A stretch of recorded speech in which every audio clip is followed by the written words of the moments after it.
Today I'm diving deep into the world of game reviews in a different type of way. How much exactly can you trust them? The concept of trusting game reviewers is something that has been ingrained in us since we've started playing games. We looked up to them as authorities, guiding us towards the best gaming experiences and steering us clear of the bad ones. But have you ever stopped to think about whether they truly have your best interest at heart?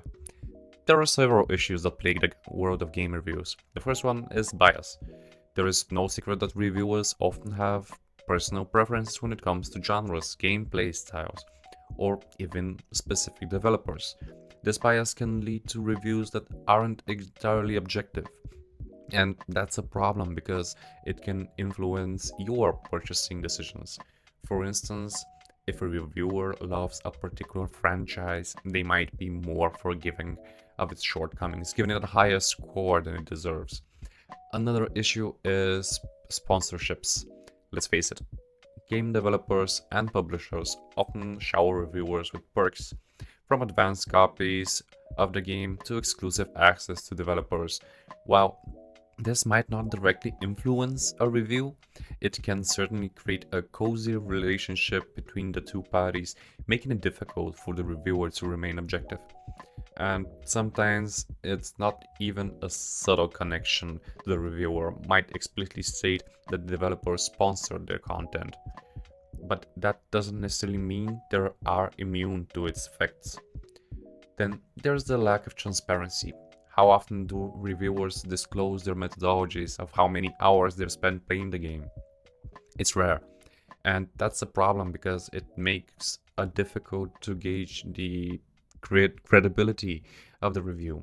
Are they basing their opinions on a thorough playthrough, or did they just skim through the surface? Without transparency, it's hard to trust their judgment. Finally, there's the pressure to conform to a popular opinion. In the gaming community, there's often a sense of groupthink where people are hesitant to go against the grain. Reviewers might feel pressured to give a popular game a high score, even if they don't entirely agree with a consensus. This creates a false narrative where gamers are led to believe that a game is better than it actually is. Let's take the infamous case of No Man's Sky, for example. When it was first released, reviewers were raving about it, praising its ambitious score and stunning visuals. But as gamers dug deeper, they realized that the game was lacking in so many areas. From its repetitive gameplay to its numerous bugs, the reviewers who initially praised the game looked foolish. The gamers felt misled. Another example is the reviewers who praised Fallout 76. Despite its numerous shortcomings, they praised its online multiplayer features, but neglected to mention that the game has poor performance, lack of human NPCs, the numerous bugs. It wasn't until gamers got their hands on the game that the truth came out. And by then, it was already too late. The damage had been done, and gamers had already made their purchases based on false information. The consequences of misplaced trust are far reaching. Gamers waste their hard earned money on subpar games, and developers are encouraged to produce low quality content. It's a vicious cycle and one that can only be broken if we start questioning the reviews we consume. Take the case of a popular gaming publication that was found to have a very cozy relationship with a prominent game developer. They consistently gave the developers' games high scores, even when they were mediocre at best.